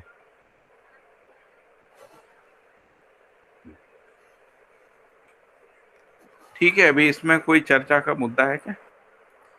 तो मैंने कल भी बताया था कि ये जो भागीदारी पूर्वक जो है निर्णय की प्रक्रिया होती है, जिसको अपन कहते हैं निर्णय लेना, है ना। और ये जो ऊपर जिसको व्यवहार लिखा है, ये क्रियान्वयन है, जिसको क्रियान्वयन कहते हैं। तो क्रियान्वयन के लिए परिवार और निर्णय के लिए सभा, ऐसा जो है इसका ढांचा खांचा बना है। जैसे ग्राम सभा जो है वो निर्णय लेती है हमको क्या क्या करना है, और क्रियान्वयन कौन करेगा? तो ग्राम जो ग्राम तक में जितने परिवार होते हैं, जैसे 100 परिवार हो जाते हैं ग्राम तक में, तो 100 परिवारों की भागीदारी पूर्वक उनका क्रियान्वयन होगा, जो ग्राम सभा का निर्णय होगा। उससे पहले परिवार समूह सभा है, तो 10 परिवारों की परिवार समूह सभा है, तो परिवार समूह सभा जो निर्णय लेती है उसका क्रियान्वयन 10 परिवार मिलकर करते हैं। इस तरीके से ये निर्णय और क्रियान्वयन का स्वरूप स्पष्ट होता है। तो जो क्रियान्वयन है वो संबंध मूल्यों के आधार पर होता है, और जिसको अपन भागीदारी कहते हैं वो व्यवस्था पूर्वक होती है। इस तरीके से व्यवस्था पूर्वक भागीदारी होती है, और भागीदारी में निर्णय में भागीदारी होती है, और जो व्यवहार का निर्वाह है वो संबंध पूर्वक होता है, उसी में व्यवस्थात्मक कार्यक्रमों का क्रियान्वयन होता है। इस तरीके से ये संतुलन बिंदु को पहचाना। ठीक है भैया। जी भाई। अजीत भाई हैं कि कनेक्शन में? सर सामरस मतलब एक जैसा, समानता, संतुलन और समान, इक्वालिटी होना है ना, सामरस्यता, और संतुलन होना, बैलेंस होना। जैसे उदाहरण के लिए कोई भी हम शरबत पीते हैं ना, वो ज़्यादा मीठा नहीं हो, ज़्यादा कम शक्कर भी नहीं हो, है ना, एक जैसा रस हो, है ना, उसको सामरस्यता बोलते हैं। क्योंकि यदि ज़्यादा है तो भी अच्छा नहीं लगता है, कम है तो भी अच्छा नहीं लगता है ना। जैसे ऐसे हम कोई भी खट्टा शरबत भी पीते हैं, ज़्यादा खट्टा होगा तो अच्छा नहीं लगता है, और कम खट्टा होगा तो भी अच्छा, वो सामरस्यता है, उसको सामरस्य। हाँ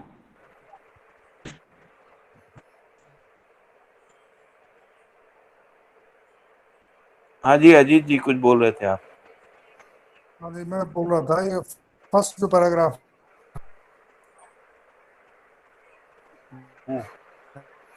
चैप्टर का 5 नंबर का। हाँ बोलिए ना, फर्स्ट पैराग्राफ। हाँ, इसमें लिखा है प्रत्येक हेलो। जागृत मनुष्य मानवीय शिक्षा पूर्वक स्वतंत्रता और स्वराज्य का धारक वाहक और प्रेरक है। हाँ हाँ,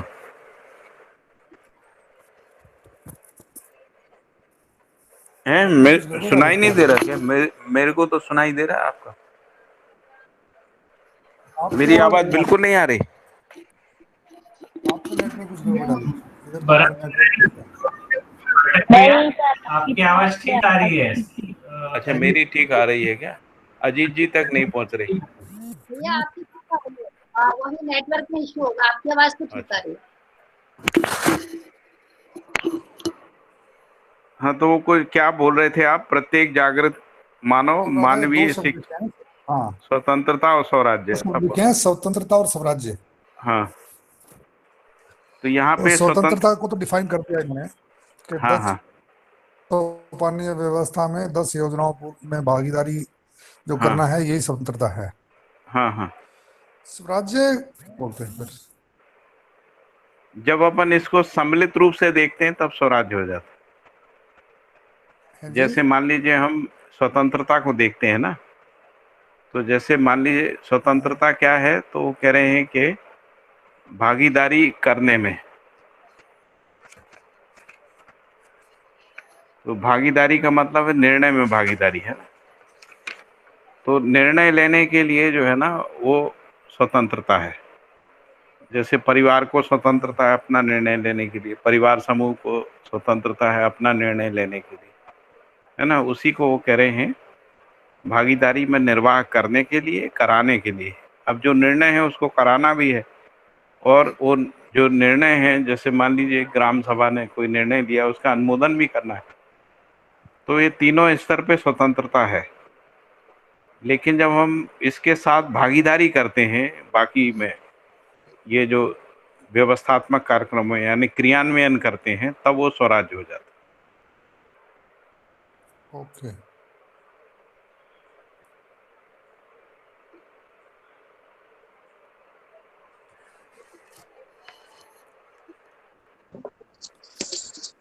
फिर एक भैया जी जी जी। वही प्रश्न पूछना था, क्लियर नहीं हुआ मुझे अभी कौन भी। सा बात? जो संदीप भाई जी पूछ रहे थे, बताइए बताइए। वो 127 पेज में, हाँ हाँ कि जैसे बारंबार जो शरीर यात्रा का विफल होना है, एक तो जनसंख्या वृद्धि का कारण है। फिर नीचे कह रहे हैं कि जागृति के उपरांत शरीर यात्रा की आवश्यकता नहीं रहती। नहीं, जबकि एक बार फिर से जैसे बोलिए, आपने क्या बोला? ये लिखा है मेरा बारंबार शरीर यात्रा का विफल होना विफल ही होना ही जनसंख्या जनसंख्या वृद्धि वृद्धि का कारण है। कारण है। मतलब इसका तात्पर्य हम ये माने कि अगर आदमी जागृत हो जाएगा तो हाँ जनसंख्या भी नियंत्रित हो जाएगा स्वमेय। हाँ। और अभी दूसरी अभी तरफ, जनसंख्या क्यों बढ़ रहा है? हाँ, क्योंकि अभी अभी जागृत नहीं है मानव, और वो जागृत अपनी नहीं है। जागृति। जी। जागृत नहीं होने के कारण से जो उसके परिवार के लिए, हम्म। जिसको अपन कह रहे हैं कि नियंत्रण की जरूरत है ना, जैसे अभी हम लोग कहते हैं परिवार जी। नियोजन, है ना। तो हम कहते हैं कि 2 संतान करना है ना। जी। तो अभी वो 2 संतान वाला बलपूर्वक करते हैं, जैसे कई जगह कानूनन कर दिया है। नहीं करोगे तो फिर आपको, जैसे चाइना में कर दिया है ना, उसमें चाइना केवल में है एक ही जैसे। संतान में कर दिया है ना, एक से अधिक संतान नहीं कर सकते, है ना। जी। तो अभी कई देशों में है जहाँ आबादी कम होती, वहाँ पे इजाजत रहती, है ना। तो जनसंख्या क्यों वृद्धि हो रही है? क्योंकि लोगों में नियंत्रण या संतुलन पूर्वक जीना नहीं आ रहा है। नहीं आ रहा है, ठीक बात तो है। इसीलिए वो जो है 10-10, 15-15 संतानें पैदा कर लेते। जी जी कईयों के बहुत ज्यादा भी हो जाते हैं, है ना, उससे जी। जनसंख्या बढ़ रही है, ऐसा कह रहे हैं। नहीं नहीं, तो उसी को मेरा कह रहे हैं प्रश्न कि ये वो सब जागृत। हाँ मेरा प्रश्न ये था कि जैसे मान लो अगर कोई जागृत हो गया है तो शरीर यात्रा की आवश्यकता नहीं रहती, तो ये तो व्यक्तिवाद हो गया, क्योंकि जागृति नीचे हम पूर्ण ये, हो जाता है जब, जागृति हाँ, पूर्णता के उपरांत, ऐसा लिखा है। क्योंकि नीचे जैसा लिखा है सेकंड पॉइंट में, मानव जागृति पूर्वक सार्वभौम व्यवस्था में भागीदारी का निर्वाह करता है। तो हाँ, भागीदारी पूर्वक निर्वाह तो सशरीर ही करेगा, जागृत मानव सशरीर करेगा। सशरीर करेगा। तो फिर अगर जागृत लेकिन मानव, लेकिन जो जागृत पूर्ण हो गया है ना, जागृति पूर्ण मतलब जो जागृति के उपरांत लिखा है उसमें, आप अगर अच्छा, पढ़ेंगे ना, जागृति के उपरांत, यानी जी अब जी, जागृति पूरी हो गई, मतलब अच्छा, आचरण जागृति पूर्ण हो पूरी हो गया। गई। हाँ हाँ। आचरण पूर्ण हो गया है ना, दिव्य मानव हो गया। अब अच्छा दिव्य मानव शरीर छोड़ने के बाद जो है वो उसकी इच्छा के ऊपर है। वो शरीर अच्छा। ले भी सकता है, शरीर ना भी ले तो भी कर सकता है। अब प्रश्न तो है कि जो प्रेरणा शरीर, प्रेरणा यदि कैसे शरीर देगा? नहीं रहेगा, हाँ हाँ। क्योंकि उसकी जागृति प्रमाणित हो चुकी है, तो अब उसको शरीर लेने का कोई कारण नहीं है। अच्छा। तो अब यदि वो शरीर लेगा तो केवल प्रेम बस ही लेगा, है ना। मानव अच्छा जाति को के साथ उसका प्रेम है कि भाई जल्दी लोग जागृत हो जाए। या जी जागृति को प्रमाणित करने के लिए जो है वो अपनी भागीदारी वातावरण जी जी। निर्माण में सब कर सके। तो ऐसे नहीं ऐसे तो जीवन जैसे जो है इस पृथ्वी पे आते रहते हैं ताकि वो जी एक जी जी वातावरण बना के जाते हैं ऐसा। जी जी। जैसे नागराज जी की बात करें तो उनको हम जागृत ही मानते हैं। तो वो तो जैसे 10 सोपानी व्यवस्था की कल्पना किए थे, वो तो देखना चाहेंगे कि वो कम से कम उसका स्फुरन हो रहा है कि नहीं, या देखे हैं उसमें कहाँ तक काम हुआ है। तो वो जो जागृत जीवन होता ना जिसको अपन आचरण पूर्ण कह रहे हैं या दिव्य मानव कह रहे हैं, जी जी। वो शरीर छोड़ने के बाद भी देख सकता है। अच्छा। वो और देख ये सकता बोल है, प्रेरित कर सकता है, इसलिए बाबा जी की उपस्थिति रहती है अभी। अच्छा अच्छा, तभी हम लोग को अच्छा, ना मिलता है ये केवल सब। वो प्रेरित रहता है, वो इसके सबके पक्ष में वातावरण निर्वाह करने में भी भूमिका का निर्वाह करता है। बिल्कुल बिल्कुल। मतलब जो दिव्य मानव होते हैं या दिव्य हम्म। आत्माएं जिनको कहें, दिव्य आत्माएं जो होती हैं जी। वो शरीर छोड़ने के बाद भी प्रेरणा का काम करती हैं, हम्म। वातावरण निर्माण का काम भी करती हैं, बल्कि और ज्यादा गति से कर पाती हैं। अच्छा जैसे अच्छा। बाबा जी का शरीर वृद्ध हो गया था तो उनका जो मूवमेंट था वो कम था, कम था जी। है ना, क्योंकि जी। शरीर छोड़ के तो जीवन निकल नहीं सकता है, एक बार निकल गया तो हम्म फिर शरीर छूट जाता है। जी जी लेकिन अभी उनकी गति फास्ट है, अभी गति तेज है पूरी धरती पे, जी जी। तो तेज गति है। हम्म। तो उसके कारण से सर उनके शरीर छूटने के बाद इस जीवन विद्या अभियान का गति भी बढ़ेगा। बिल्कुल बिल्कुल। मैंने देखा कि 3 साल में हम्म। काफी गति बढ़ गई, हाँ हाँ। बढ़िया जबकि बढ़िया। गुरु के जाने के बाद गति कम होती है आमतौर पे। जी जी जी। लेकिन ये गति बढ़ेगी हम्म। और मुझे लगता है कि आने वाले 10 साल में बहुत तेज हो जाएगी। हाँ हाँ हाँ। तो इसमें नहीं जो तो जागृत जीवन है यानी जो बाबा जी का जो जीवन है उसका भी भूमिका है इसमें। अच्छा अच्छा। और ठीक फिर बात। यदि लगेगा कि नहीं हो रहा है, एक जी। व्यक्ति को आके प्रमाणित ही करना पड़ेगा, तब फिर वो हम्म। फिर से पुनः जरूर। शरीर ले सकते, ठीक बात। पुनः शरीर लेके फिर वो इसको प्रमाणित हम्म। करने अपने को प्रमाणित करके वो साबित करेंगे ताकि फिर वातावरण में एक्सेलरेशन आए, है ना, गति बढ़े। तो भैया जी। एक सवाल ऐसा बनता है जी, पूछूं? पूछे ना, मैं चुप तो जी। इसीलिए हो जाता हूँ, आप बोलते हैं तो मैं सुनना। जी।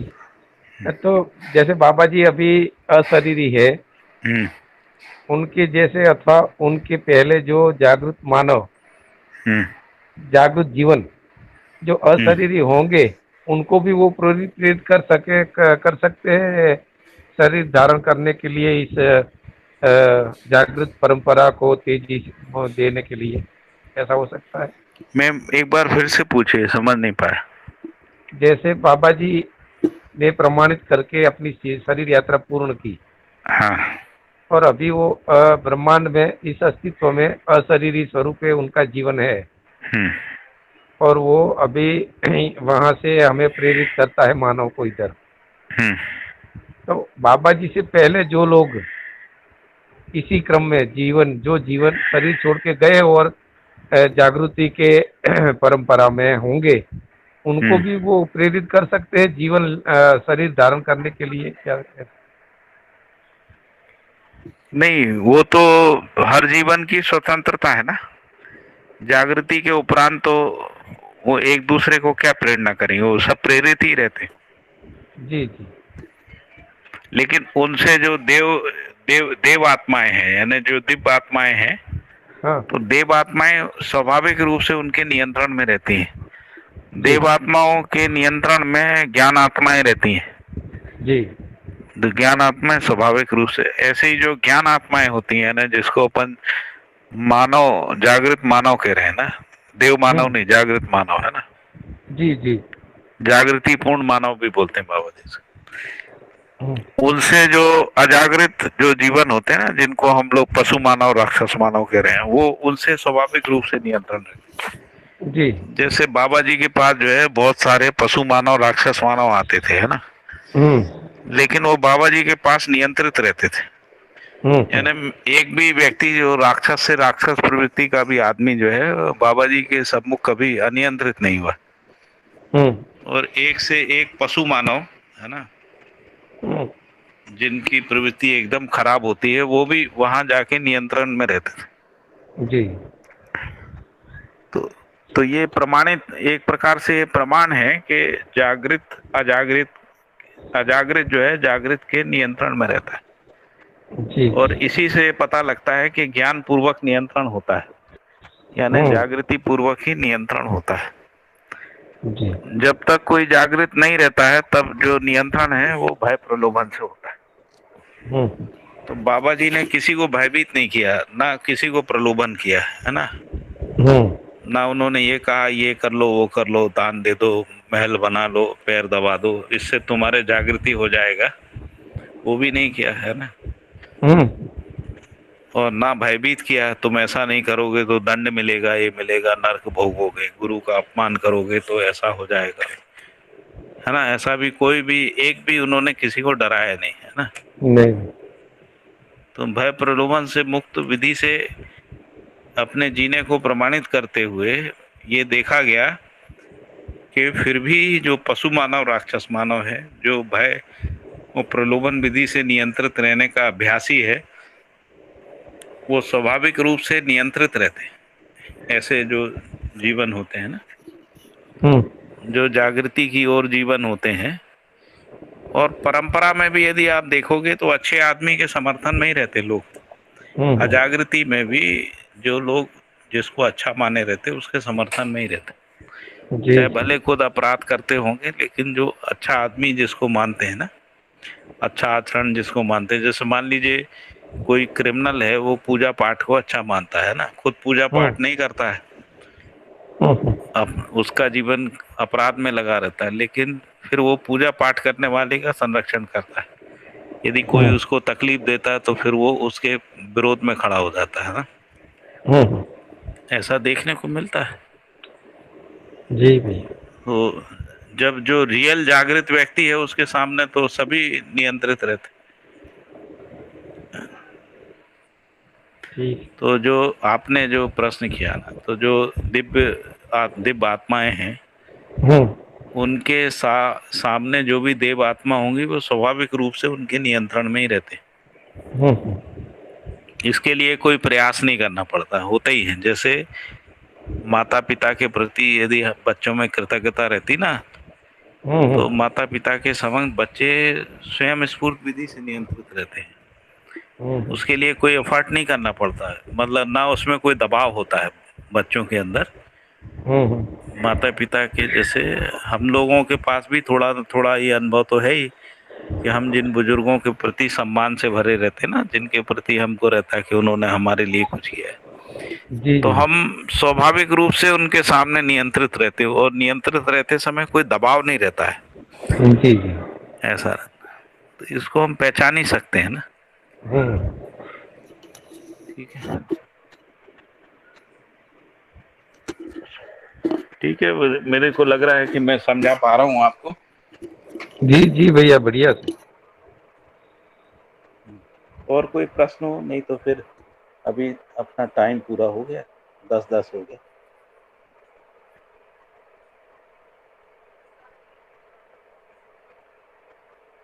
पूर्णिमा दीदी, कल वाला प्रश्न आपका कुछ चर्चा बातचीत नहीं हो पा रही थी।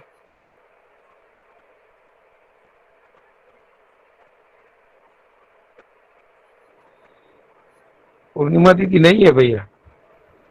पूर्णिमा दीदी चली गई क्या? अच्छा भैया, काफी समय हो गया, कल रखते हैं। चलिए फिर कल बात करते हैं। हरिहर, है ना? हरिहर। पूर्णिमा दीदी लिखा है कि उनको सुनाई नहीं दे रहा, उनका नेटवर्क का प्रॉब्लम है लगता है। वो बहुत पहले का मैसेज है भैया। अच्छा, 9 बजे का है।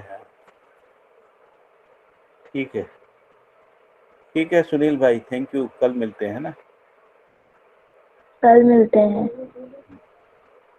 हरिहर, कल मिलते हैं। हरिहर। धन्यवाद भैया। हाँ।